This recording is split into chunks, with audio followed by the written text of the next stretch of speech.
Hello అండి. అందరికీ నమస్కారం. నేనండి మీ Soumya. Welcome back to our channel all round clock.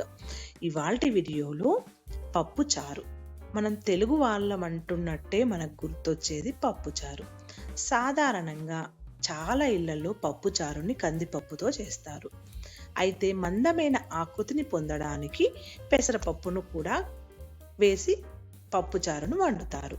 వేసవిలో మా అమ్మ ఎల్లప్పుడూ పప్పుచారు పెసరపప్పుతోనే తయారు చేస్తుంది. ఎందుకంటే శరీరానికి చల్లదనాన్ని ఇస్తుంది మరియు శరీర ఉష్ణోగ్రతను సమతుల్యం చేయడానికి సహాయపడుతుంది అని. కానీ నేనిప్పుడు పెసరపప్పు, కందిపప్పు రెండింటి కాంబినేషన్లో తయారు చేసిన ఈ పప్పుచారు రెండింటిని అర గ్లాసు తీసుకొని శుభ్రంగా కడిగి అలాగే నీళ్ళన్నీ పక్కకు వేసేసి ఒక కుక్కర్ తీసుకుని అందులోకి ఈ కడిగి పెట్టుకున్న పప్పు దినుసులను వేసి అలాగే వేసుకున్న తర్వాత అందులోకి వెల్లుల్లి రెబ్బలు అలాగే కట్ చేసుకున్న ఉల్లిపాయ ముక్కలు చిన్నగా కట్ చేసుకున్న టమోటో ముక్కలను కూడా వేసి తర్వాత కొద్దిగా జీలకర్రను కూడా వేశాను. జీలకర్రను వేసిన తర్వాత రాళ్ళ ఉప్పుని యాడ్ చేశాను. ఈ రాళ్ళ ఉప్పుని యాడ్ చేసిన తర్వాత కొద్దిగా పసుపు అలాగే మనకి ధనియాల పొడి కూడా యాడ్ చేసుకోవచ్చు. ధనియాల పొడి వేస్తే పప్పుకి చాలా టేస్టీగా ఉంటుంది.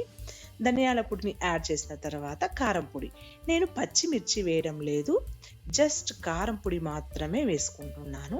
కారం పొడి వేసిన తర్వాత ఒక్కసారి కలియబెట్టుకొని మనము లిడ్ క్లోజ్ చేసుకునేసేసి కుక్కర్ లిడ్ క్లోజ్ చేసి విజిల్ పెట్టేసేసామంటే 2 విజిల్స్ వచ్చిందంటే పప్పు మెత్తగా ఉడికిపోతుంది.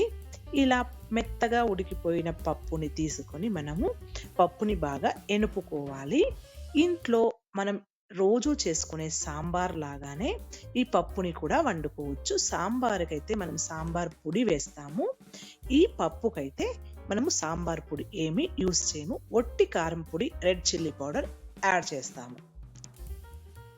ఇప్పుడు పప్పు అంతా ఎనుపుకొని పక్కన పెట్టేసుకొని ఒక కడాయి తీసుకొని అందులోకి ఆయిల్ వేసుకొని కట్ చేసుకున్న ఉల్లిపాయ ముక్కలు, వెల్లుల్లి ముక్కలు, కరివేపాకు, ఆవాలు, జీలకర్ర వేసి పోపు పెట్టేసుకుందాము.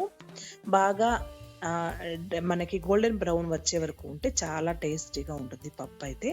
ఇప్పుడు మనం అలాగే బాగా మనకి మగ్గింది కాబట్టి అది పప్పులోకి మిక్స్ చేసేసుకొని కొద్దిగా కట్ చేసుకున్న కొత్తిమీరను యాడ్ చేసుకుని కలుపుకున్నామంటే ఎంతో చక్కగా ఉండే సింపుల్ పప్పుచారు అయితే రెడీ అయిపోయింది.